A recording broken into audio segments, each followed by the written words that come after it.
What's going on, everybody? Welcome back to the Fantasy Feud. Today, we are talking FanDuel stuff because your fantasy seasons are over, and hopefully, you're all champions because you listened to the advice that the great three here gave you guys. Just kidding, me and Mason aren't champions in And any leagues, I believe, but but that's besides the I can't. fact. Maybe Mason got two of them. I got zero, fat zero this year for me. So, we are here to help you with FanDuel lineups now. I feel like this is something that I'm personally better at than fantasy football because you're supposed to make trades in fantasy. I don't ever make trades in fantasy, so my teams never actually win because I'm not smart enough to trade my good players. So in this one, I get I to don't pick think who I get. So we're talking the Saturday slate here, and there's two games. You got Denver Broncos versus Kansas City Chiefs, and then the Eagles versus the Dallas Cowboys. And we are going to start with the Denver Broncos and Kansas City Chiefs game. We're going to talk about players that we think are people that are worth putting in your lineups this week. And I'll just give it over to Mason. I'll see what he has to say first. Yeah, let's just talk about the last meeting, guys. Last time they played, Denver scored 9 points, Kansas City scored 22. It's a little different right now, or right now than it was previously. Denver Broncos were, I believe, 100% healthy during that game. Kansas City Chiefs were healthy as well, except they were in a bit of a slump. Now the tides have turned. Teddy Bridgewater might not play this Sunday or Saturday. We have Javonte Williams, who is, I don't know, he's great. He's looking good, but last week he didn't do a whole lot. The wide receivers can't get anything done. Noah Fant's been okay this year when he's played. Albert Okuijabam, I don't know how to say his last name. He comes out of the blue every once in a while. He'll score some random touchdowns or get some big catches. This Denver secondary is a little banged up. Okay, so that might change the things. Maybe Kansas City just throttles them after coming out and losing a huge game to Cincinnati last week. I don't know, guys. What are you thinking right I agree with a lot of what you said. I don't necessarily have the stats pulled up in front of me like you talking about like the previous matchups. Just based on how this offense has been running for Denver lately. Obviously, they're trying to do it through Javonte Williams, who is a rookie, so it makes sense why he's kind of hitting these walls at times. But then you have Melvin Gordon, who is an 8-year vet, um, still playing well, who kind of picks up when Javonte Williams lets him down. I don't want to say it's a letdown because he has almost 1,000 yards this season. He's been a brilliant surprise for this team. But I don't know if I can really take anybody off of their roster to put into my DFS lineup almost anywhere. If I had to, maybe it's going to be Noah Fant. But then that's still going to come down to who's throwing him the ball, which is probably going to be Drew Lock again. We just seen him put up, I think, 9 points, maybe 10 at most against Cincinnati, or not against Cincinnati, against the Chargers last week. An absolute bloodbath. So when it comes to DFS, I don't really choose anybody from Denver. Kansas City, on the other hand, that's going to be a different story. You have Pat Mahomes. He's always able to go out there for 400 yards, 3 touchdowns. So you have to think of his big playmakers. Travis Kelce at tight end.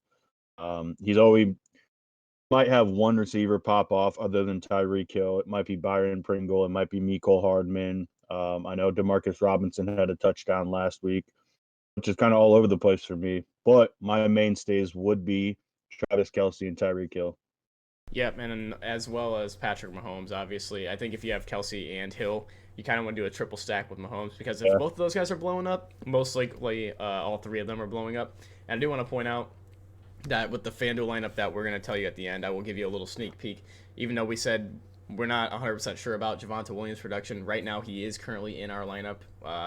Even last time he played the Chiefs, he had 170 total yards and a touchdown. Now, obviously, that's without Melvin Gordon in the picture. Melvin Gordon's going to be in there and eat half those touches.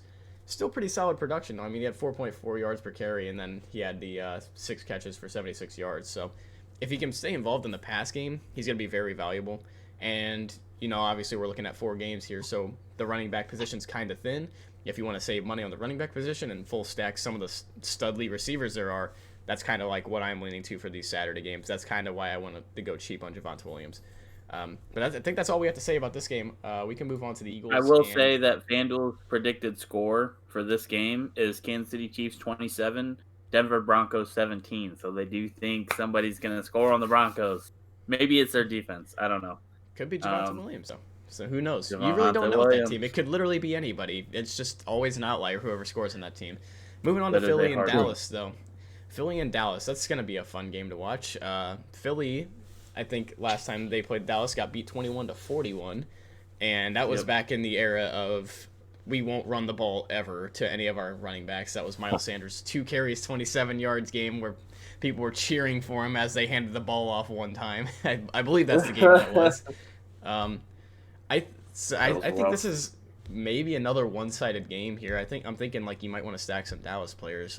Paul, do you have anything to say about that? I do, and I'm glad you brought that up. Um, me, it's hard to take any Philadelphia player at this point simply because of what I'm about to read to you. Um, Placed on injured reserve or COVID within the last couple days was starting linebackers Jannard Avery, Alex Singleton, defensive tackle Fletcher Cox, both their safeties Marcus Epps and Rodney McLeod, their starting tight end Dallas Goedert, as well as their backup Jack Stoll. They lost starting right guard Nate Herbig, lost Jordan Howard, Boston Scott, and Travis Kelce. Not Travis Kelce, Jason Kelce. Yes. This is absolutely massive, and this is not to say none of these guys are going to play because we know that they just changed the COVID rule to if you're vaccinated and you test positive, you have the 5-day window. Obviously, this came out I think yesterday or the day before. So they all still have a chance to play. We're just unsure of which ones will play. And so that's where, like you said, Stone, stacking the Cowboys players will probably come in handy for you. You could do it with Dak Prescott and a variety of his receivers. You can pick Amari Cooper, who hasn't really gone off much this year. He's picked and choose some of the games where he's done it. This could be a good one with out of their defense out, potentially out, I should say. You can also go Cedric Wilson, who stepped up in the presence of Michael Gallup being hurt, and Michael Gallup just tore his ACL. Lamb, he's been efficient all year and effective. But my biggest take from it would be playing Dalton Schultz, whether that be putting him in a flex, a super flex, or just your tight end position altogether. He's the one I'm leaning on the most in this offense because we've seen it over the past 4 or 5 games. This is Dak's security blanket. He loves throwing to this guy, regardless of having 3 stud wide receivers, Amari Cooper, Cedric Wilson, and CD Lamb. Dalton Schultz at times has been leading this offense in catches, in yards, in targets. So for me, he's a no-brainer to put in your lineup. And I'll leave it up to these guys to kind of tell you some more. I do want to point out too, Philadelphia might have one of the absolute worst defenses against the tight end in the NFL as well. I believe they are ranked 30th overall in defense against the tight end.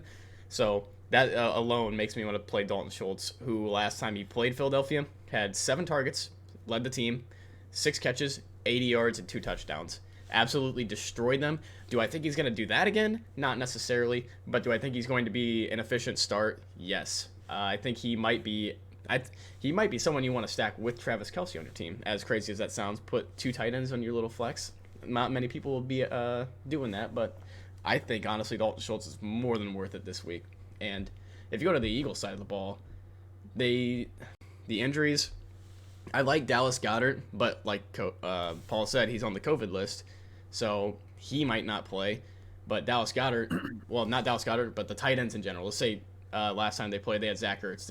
Dallas Goedert had 2 catches, 66 yards. Zach Ertz had 4 catches, 53 yards, and a touchdown. If you combine that, it's 11 targets, 6 catches, over 100 yards, and a touchdown just to Dallas Goedert. So obviously the Dallas Cowboys allowed all these yards to the tight end as well. So Goddard's another guy you want on that radar. And then the running back position I want to talk about a little bit. Everybody's decimated that position. We don't know who's going to play. Now, if you want an extremely cheap option who can give you fantasy viability because he's involved in the pass game a lot, it's Kenneth Gainwell.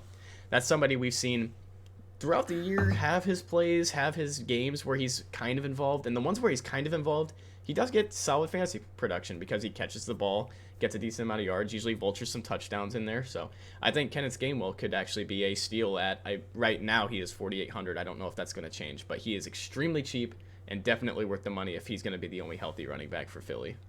Yeah, to speak a little more on this game, Stone, I want to confirm your tight end ranked right now on what I'm looking at is they rank 31st against the tight end. Philly does for fantasy points. Not everything all around, just fantasy.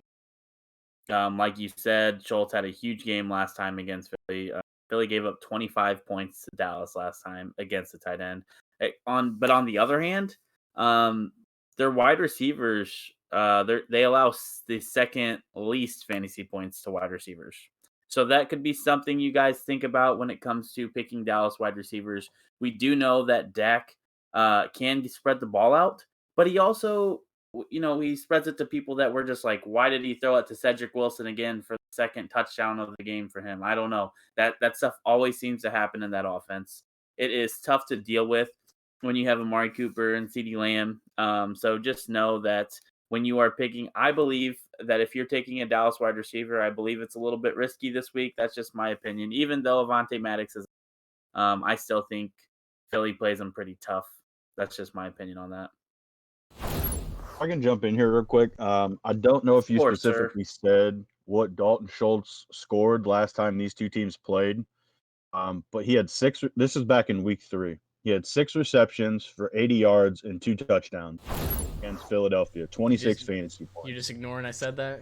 You want to tell the fans again? You want to tell them one more time? Say it one more time for the start Dalton Schultz. Dude, because I didn't remember you saying that. I did not hear you say that. But yeah, no, it's one of those things that I think he's going to be the biggest target for Dak this week.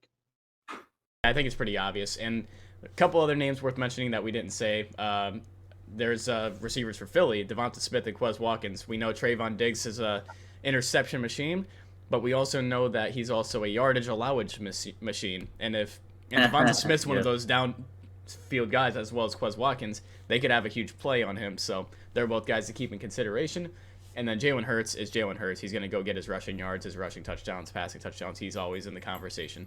But that's all we really have to talk about for those guys. We're just going to get into the lineup that we have set.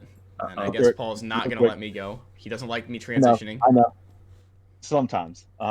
So if I'm not mistaken, Greg Ward is on this team, correct? Philadelphia? Yeah, he actually got a couple catches last week. And that's what I was about to bring up. Greg Ward is converted quarterback out of Houston College, and he has stepped up for this team when it seems like they need a playmaker at times. So if you're navigating your lineup and you kind of have that one player that you're uncertain of, kind of like what Mason said, if you have too many Dallas receivers or something, this might make or break your entire lineup. I think Greg Ward is a player who you can sneakily put in there that he will get you points if you need it. Yeah, I respect that. That's why I like Kenneth Gainwell so much at 4,800. But I'm going to read you guys off the lineup that we have all come to a agreement on for the most part. We had Patrick Mahomes at quarterback, Kenneth Gainwell and Javonte Williams as our running backs. So we went cheap at the running back position to open up money elsewhere. Tyreek Hill, we think he's going to have a pretty big game. Amari Cooper and Devonta Smith, Travis Kelce, Dalton Schultz in the flex, as we said, and Kansas City's defense. I think Denver's offense is the worst of these 4, so I think it's pretty easy to go with Kansas City. They're the most expensive defense, but it's worth the price to pay.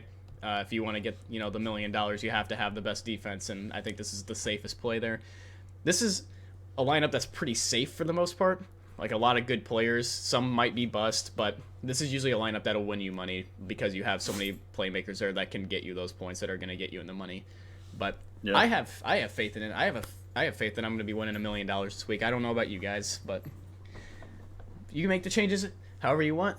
We said all the players that we think are going to do well. Pretty much everyone for the most part, except anyone that plays for Denver. But that's all we got to talk about today. If you guys enjoyed the video, like it, comment down below, subscribe to the channel. Don't know why you're not subscribed if you're watching at this point. You enjoyed the video, why not do it? Slap the red button down below. Subscribe. It's worth your time. And when you win $1 million, this week, you're welcome. You can come back and say, thank you for the $1 million, the fantasy few. Thank you for making my life amazing.